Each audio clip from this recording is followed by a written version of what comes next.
안녕하세요. 고니고니입니다. 오늘 제가 읽어드릴 책은 태어나줘서 고마워라는 책입니다. 이 책의 저자는 오수영 교수님입니다. 성균관 의대 삼성서울병원 산부인과 교수고요. 서울대학교 의과대학을 졸업하고 같은 학교 대학원에서 석사학위와 박사학위를 받았다고 합니다.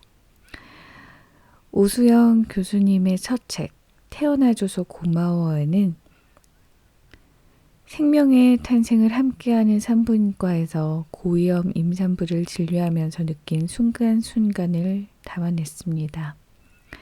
그리고 이 책의 저자인 새는 출생 전후 염색체 이상을 진단받고 삼성서울병원에서 태어나 치료받는 아이들의 치료비로 전액 기부된다고 합니다. 읽어드릴게요. 접촉사고보다 6배나 흔한 일. 아침 출근길. 늘 가던 길을 가고 있는데 갑자기 쿵 하는 충격음이 울렸다. 안전거리를 확보하지 않은 뒷차의 실수다. 차를 갓길에 세우니 뒷차 운전자가 다가와 많이 놀라셨죠? 하고 말을 건넸다. 네, 깜짝 놀랐습니다. 라고 대답했다. 차 사고로 늦은 출근을 하고 분만장에 가보니 태아의 12지장 폐쇄와 양수 과다증으로 입원한 34주 임산부가 새벽에 아기 집을 둘러싸는 양막이 터지면서 자연 진통이 시작된 상황이었다. 태어나 소아외과에서 수술받아야 하는 아기가 만삭을 채우지 못하고 34주의 조산으로 태어나게 된 게 안타까웠다. 하지만 한편으로 심한 양수 과다증은 자연 진통이 오지 않는 경우가 많고 유도분만에 대한 반응도 좋지 않은 편이라 제왕절개 수술을 할 확률이 올라가는데 자연적으로 양수가 터지면서 진통이 걸린 점은 산과적 관점에서는 고마운 상황이다. 더구나 임산부의 키는 170cm. 일반적으로 키가 크면 순산 확률이 높아진다. 비록 양수 과다증이 동반되어 수술 확률이 큰 것은 사실이지만 이때 자연분만을 잘하면 둘째까지는 아주 순산할 수 있을 텐데 어떻게 해서든 자연분만을 할 수 있도록 도와주고 싶었다. 마침 분만 진통의 경과도 순조로워 임산부에게 운 좋아요. 이제 진통 중반입니다. 라고 말해주었다. 2시간쯤 지났을까? 외래에서 다른 고위험 환자의 초음파를 보고 있는데 12시 38분에 팀 치프에게서 전화가 왔다. 12시 35분에 이 임산부에게서 가로 세로 10cm의 핏덩어리가 3개나 나왔고 갑작스러운 태아의 섬액이 발생, 분당 심박수가 60회대로 떨어진 채 5분 동안 회복되지 않는 상태라는 것이었다. 양수 과다증에서 발생 위험도가 높은 태반 조기 박리. 태아의 만출 이전에 태반이 떨어지는 상태다. 태반이 먼저 떨어지면 아기는 엄마로부터 산소 공급을 받을 수 없어 몇 분 또는 몇십 분 만에 잘못될 수 있다. 이 정도면 그야말로 밀고 들어가는 초응급 수술 상황이다. 수술 준비를 지시하고 분만장으로 달려갔다. 12시 45분에도 아기의 심박수는 여전히 60회대. 분만장 전공의와 간호사, 마취과 모두 분주하게 수술을 준비했다. 수술 시 사용하는 예방적 항생제에 대한 피부 반응 검사를 시행하고 소변줄을 끼는 등 5분 만에 준비를 마치고 분만장 수술장에 입실한 시각은 12시 50분. 51분에 확인한 아기의 심박수는 96회로 계속 저하된 상황이었다. 이러한 초응급 상황에서는 부분 마취, 즉 하반신만 마취하는 척추 마취를 하기가 어렵다. 신속하게 아기를 꺼내기 위해 전신 마취를 하기로 결정했다. 12시 57분에 임산부에게 기도 삽관이 이루어지고 전신 마취가 시작됐으며 아기는 13시 1분에 2.4kg으로 세상에 나왔다. 수술 소견에는 역시 심한 태반 조기 박리로 이미 탯줄에 피가 거의 없는 상태였다. 그러나 다행히 빠른 결정과 수술 덕분에 아기의 아프가 점수, 신생아 상태를 평가하는 점수로 심박수, 호흡, 근긴장도, 자극에 대한 반응, 피부색 등으로 출생 뒤 1분과 5분에 평가한다. 이때 5가지 지표가 모두 양호하면 10점이 된다. 일반적으로 아주 이르게 태어난 조산아는 미성숙함 때문에 낮은 아프가 점수를 보일 수 있다. 이러한 아기의 아프가 점수는 각각 7.9점이었으며 대동맥의 pH는 7.1로 아주 심한 산증은 아니었다. 아기는 신생아 중환자실로 옮겨졌고 소아외과에서 십이지장 폐쇄에 대한 수술을 진행하기로 했다. 사실 이 임산부와 아기는 참 운이 좋은 편이다. 만약 태반 조기 박리가 새벽 3시에 일어났다면 아기 운명은 어떻게 됐을지 솔직히 생각도 하고 싶지 않다. 응급수술을 마치고 외래로 내려가 밀린 환자들을 보고 오후 6시가 되어서야 병실 회진을 돌았다. 오늘 수술한 십이지장 폐쇄, 양수 과다증, 태반 조기 박리 산모가 나를 보더니 하는 첫마디. 선생님, 아까 많이 놀라셨죠? 운 좋아요. 라는 이야기를 한 지 2시간 만에 벌어진 26분간의 아수라장에 담당 의사가 많이 놀랐을 거라고 걱정하는 이 산모는 기본적으로 담당 의료진에 대한 믿음이 강한 내게는 VIP다. 대개 이런 일이 일어나면 시댁 또는 친정 부모들이 나타나서 세상에 이런 경우도 있느냐 깜짝 놀랐다. 미리 제왕절개 수술을 했으면 이런 일이 없지 않느냐 하며 자신들이 놀란 것을 표현하고 원망하는 경우가 많다. 그래서 많이 놀라셨죠? 라는 그녀의 말이 신선한 물음으로 다가온 것이다. 임산부와 일반인의 착각 중 하나는 모든 임산부와 태아를 기본적으로 정상이라고 생각하는 것이다. 이는 서울에서 365일 교통사고가 100% 발생하지 않을 거라고 생각하는 것과 같다. 태반 조기 박리는 일반적으로 약 200분의 1의 빈도로 발생하는 것으로 알려졌다. 그러나 최근 우리나라의 임산부의 고령화 등의 원인으로 실제 현장에서의 발생 빈도는 점점 증가하고 있는 듯하다. 심한 양수과다증이 있는 경우 태반 조기 박리의 발생 빈도 역시 증가한다. 그렇다고 양수과다증 임산부에게 모두 제왕절개 수술을 시행하지는 않는다.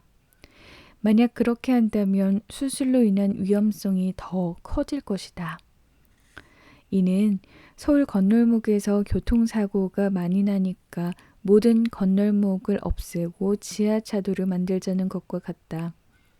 지하차도를 만들면 계단을 오르내리는 번거로움이 있고 또 밤에는 인적이 드물어 겁을 내며 다녀야 할 수도 있다. 제왕절개 수술은 자연분만에 비해 출혈, 감염, 쇠전증 등 각종 이환이 3배에서 4배 증가하는 번거로움이 있고 다음 임신에 드물지만 자궁 파열, 전치 태반, 태반 조기 박리 등 상과적인 병주의 온상이 될 수도 있다. 많이 놀랐는지 염려하는 산모에게 이렇게 대답했다. 아니에요. 분만장에서 이런 상황은 한 달에 1~2번 정도로 비교적 흔합니다. 우리는 늘 이렇게 응급수술하고 그래요. 그리고 속으로 생각했다. 서울에서 뒷차에 부딪히는 접촉사고를 겪을 확률보다 6배나 흔한 일이라고. 그리고 이러한 응급 상황을 신속하게 진단 내리고 일사불란하게 움직인 분만장의 전공의들과 간호사들에게 감사하고 나를 걱정해준 산모에게도 고맙다고. 아기는 출생 3일째 12지장 폐쇄에 대한 수술을 받았다. 조산하여서 치료 기간이 긴 편이었고 워낙 심한 12지장 폐쇄로 약 일주일 뒤 다시 수술을 받았지만 태어난 지 40일쯤 되어 건강하게 퇴원했다. 안아주고 업어주고 싶은 마음. 아기를 받은 산부인과 의사에게 가장 힘든 상황은 단연 태어난 아기나 임산부의 상태가 예측하지 못하게 매우 안 좋아지는 경우다. 산부인과 의사를 하면서 이런 상황이 안 생기면 좋으련만 개기일식처럼 주기적으로 벌어진다. 개기일식이 약 2년에 한 번 일어난다고 하는데 사실 이런 일은 개기일식보다 빈번하다. 임신 초기부터, 아니 그 전에 자궁 외 임신이 되었을 때부터 내게 쭉 진료를 받던 예쁜 부부가 있다. 부부는 외모를 떠나 진료실에서의 태도 등 모든 면에서 예뻤다. 신기하게도 이 부부는 또한 예쁘게 닮아 있었다. 남편은 늘 사랑이 가득 담긴 눈빛으로 아내를 쳐다봤고 아내는 맑은 눈으로 나를 보며 조심스럽게 조곤조곤 약간의 질문을 할 뿐이었다. 이 임산부의 유일한 단점은 작고 마른 체구였다. 체구가 작고 마른 여성은 당뇨와 혈압 계열의 임신 합병증이 생길 가능성은 낮지만 산후출혈에는 민감해 빈혈도 잘 생기고 수혈을 받을 확률도 증가한다. 이를 걱정해 빈혈약을 잘 먹으라고 늘 이야기하곤 했다. 아무튼 보통의 임신 경과를 보이던 중 약 34주부터 아기가 엄마의 뱃속에서 잘 자라지 않는 상황이 발생했다. 임산부들은 아기가 크면 순산이 어려울까 걱정하지만 산부인과 의사는 큰 아기보다는 작은 아기를 훨씬 더 걱정한다. 매우 작은 아기는 여러 가지 불량한 임신 예후와 관련된다. 따라서 태아가 잘 자라지 못하는 상황에서 태아의 건강 상태를 평가하는 초음파 검사와 태동 검사 등의 이상 징후가 보이면 임신 주술을 고려해 이른 분만을 결정하는 것이다. 이 예쁜 임산부의 아기도 34주 이후 성장이 둔화된 상태라 태아에 대한 검사를 자주 하면서 외래에서 보고 있었다. 임신 37주, 만삭이 되면서 이제는 분만을 고려해야겠다고 판단했으며 결국 38주가 넘어서 유도 분만이 결정되었다. 진통 과정은 비교적 순조로웠다. 질정으로 사용하는 유도 분만제로 진통이 수월하게 왔고 자궁문이 10cm 열리기까지 걸린 시간도 초산모의 평균 정도였다. 진통 2기도 1시간쯤 걸렸으니 평균이라고 할 수 있었다. 그런데 아기가 태어나면서 상당량의 핏덩어리가 같이 나왔다. 태반조기 박리였다. 전형적인 태반조기 박리의 증상은 진통과 무관하게 임신 중기 후 복통을 동반한 질출혈이지만 간혹 진통 과정 중에 태반조기 박리가 발생하는 경우도 있다. 이러한 경우에는 심각한 태아 심박동 이상이 동반되지 않은 한 출산 뒤에 진단된다. 사실 태반조기 박리는 단일 질환으로서 자궁 내 태아 사망의 가장 흔한 원인이다. 이는 의과 대학생들에게 늘 가르치는 강의 내용이다. 결국 아기가 나오기 얼마 전 태반조기 박리가 발생한 것이었고 태반이 다 나온 뒤에는 약 50%에서 태반조기 박리가 있었던 것으로 관찰되었다. 아기는 창백했고 잘 울지 않았고 처진 상태였다. 자발 호흡이 시작되지 못했던 것이다. 아기는 자궁 내 태아 발육 지연이 동반되었기에 함께하고 있던 소아과 의사의 기도 삽관 후 신생아 중환자실로 이동했다. 아기의 상황은 좋지 않았다. 분만 직후 나간 제대동맥의 소견도 매우 안 좋아서 검사 결과 자체를 의심할 정도였다. 진통이 일기까지 정상적인 태아 심박동 소견을 보이던 아기에게 예측할 수 없는 심한 산증 소견이 있었다. 아기는 신생아 중환자실에 입원 뒤 경련으로 의심되는 움직임이 관찰되었다. 뇌파 검사에서도 신생아 경련을 시사하는 소견이 나타났으며 바로 시사한 뇌 초음파 검사에서도 뇌부종 소견이 관찰되었다.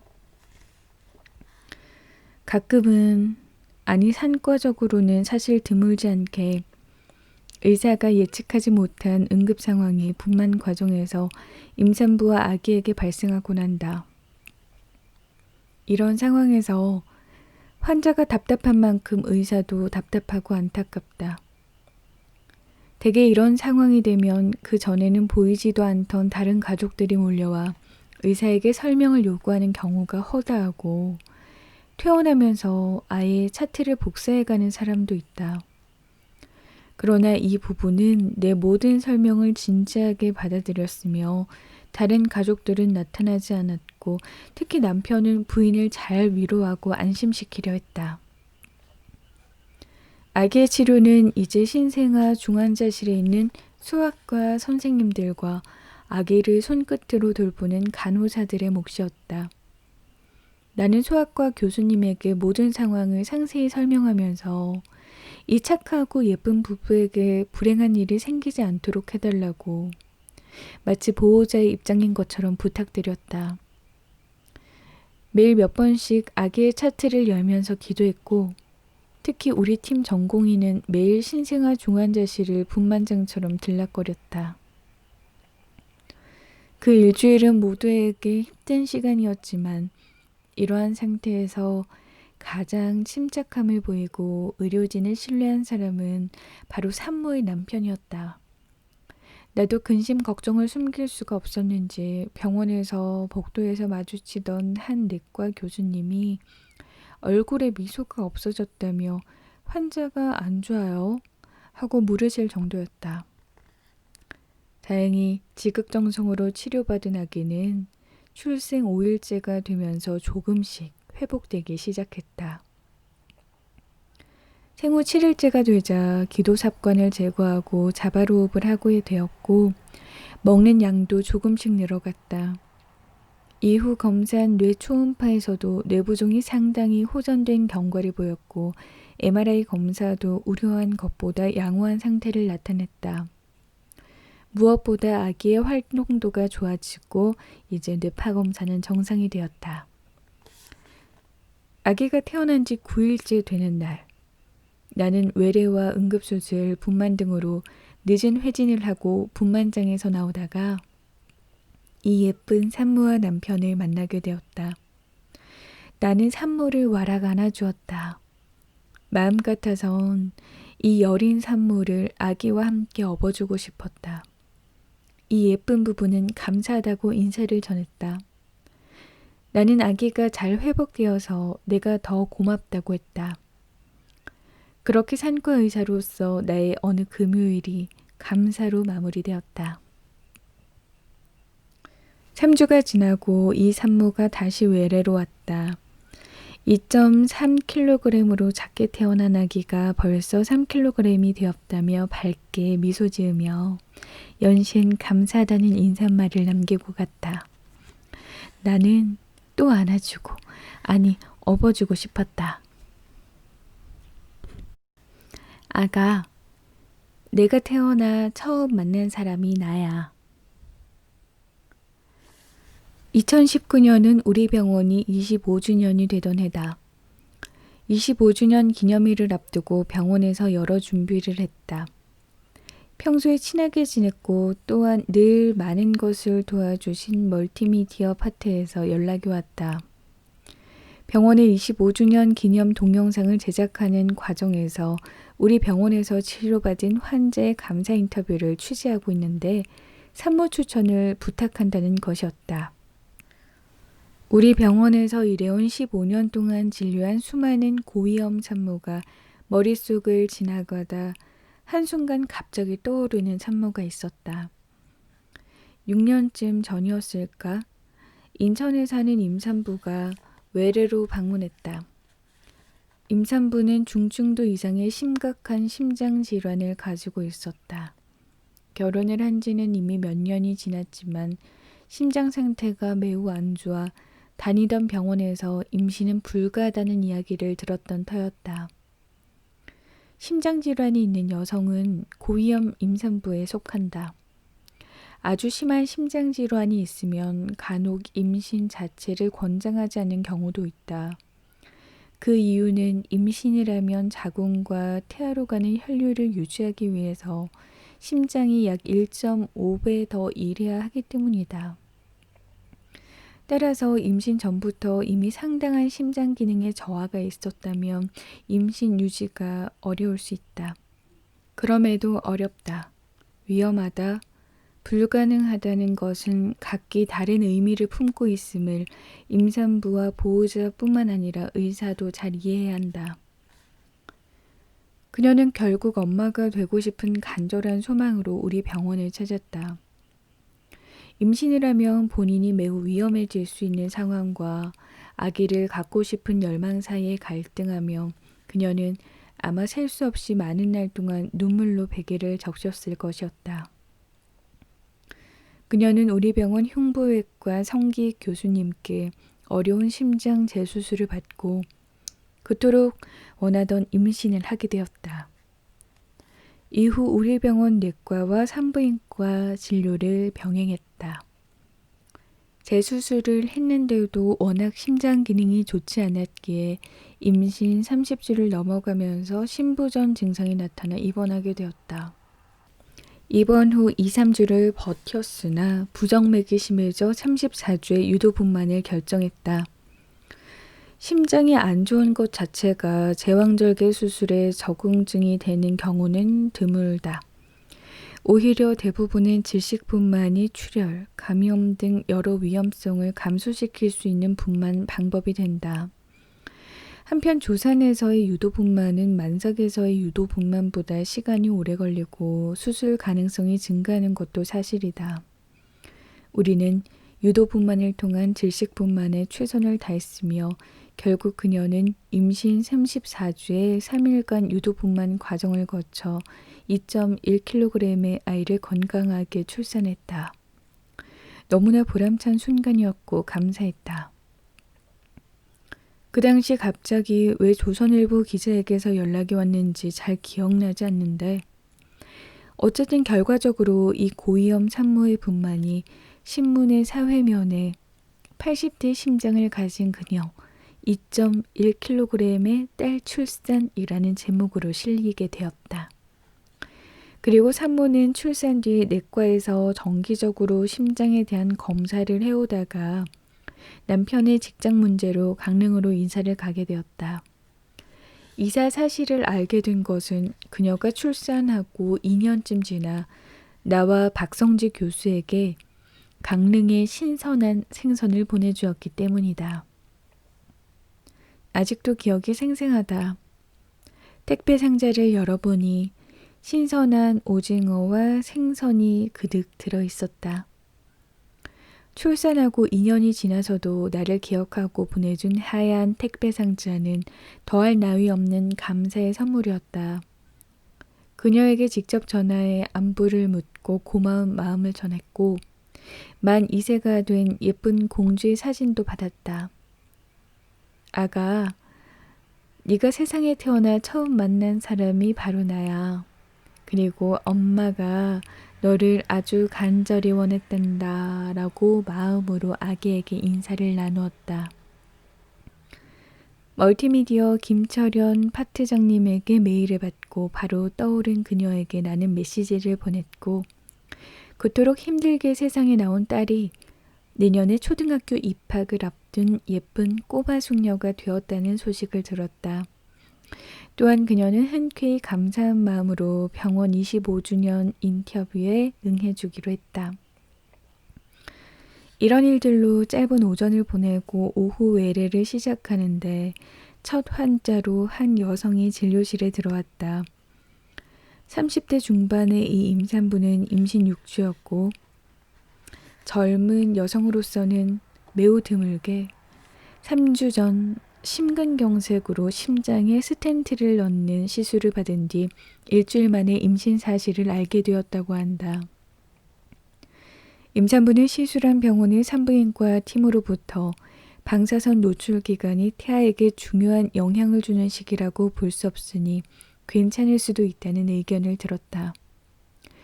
그러나 내과 팀으로부터는 시술과 관련된 방사선 노출뿐만 아니라 임신 중 심근경색증 재발 위험성 등 심장질환의 중증도 때문에 임신 유지가 어려우니 소파 수술을 받으라고 권유받고 입원했다. 그런데 수술 바로 전날 밤 임산부는 어느 정도로 자랐을지 모르는 이 배아에 대한 여러 걱정과 갈등 끝에 결국 그 다음날 아침에 수술을 취소했다. 그리고 당일 오후 내 외래를 온 것이다. 나는 우선 초음파 검사를 시행했다. 7mm쯤 되는 배아가 활발한 심박동을 보이며 엄마를 기다리고 있었다. 그녀는 본인이 어젯밤 소파 수술을 앞두고 병실에서 그토록 곱씹어 고민하지 않았다면 결코 만날 수 없었을 아기의 심박동 소리를 듣고 왈칵 울음을 터뜨렸다. 나도 역시 방사선 노출이 태아에게 중요한 영향을 주는 시기로 보기 어렵다는 설명과 함께 임신 자체로 심근경색의 재발 확률을 높인다고 볼 수는 없다고 말했다. 그리고 임신하면 심장이 약간 더 일을 해야 하는 것은 맞고 어려운 상황이 생길 수도 있지만 이 병원에 더 어려운 심장질환을 가진 임산부도 많았으며 중요한 건 본인과 남편의 의지와 결정이라고 이야기를 해주었다. 웬일인지 머릿속에 오늘 오전에 연락을 나눈 인천에 살던 그녀와 이제 6살이 된 귀여운 꼬마 숙녀의 모습이 지금 내 앞에 앉아있는 임산부와 아직 7mm밖에 되지 않은 배아의 모습에 겹쳐졌다. 금요일 오후 외래는 항상 지연되는데 그게 중요한 게 아니었다. 어쩌면 80대 심장을 가진 그녀도 지금 이 임산부를 응원하고 있을 것만 같았다. 나는 6년 전 이 병원을 찾아왔던 그녀의 출산과 바로 오늘 연락을 취한 이야기까지 풀어내고서 진료를 마무리했다. 인천에서 온 환자가 아니었다면, 바로 오늘이 아니었다면 나는 이 두 사람을 연결시키지 않았을 것이다. 우연일까? 내게는 소름이 느껴졌다.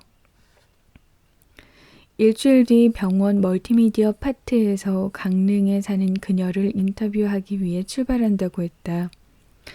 나는 내년에 초등학교에 들어간다는 그녀의 예쁜 딸을 위해 6년 전에 실린 기사와 아이에게 보내는 편지를 액자에 담아 담당 작가 편에 보냈고 다음날 고사리 손으로 예쁘게 써내려간 답장을 받았다.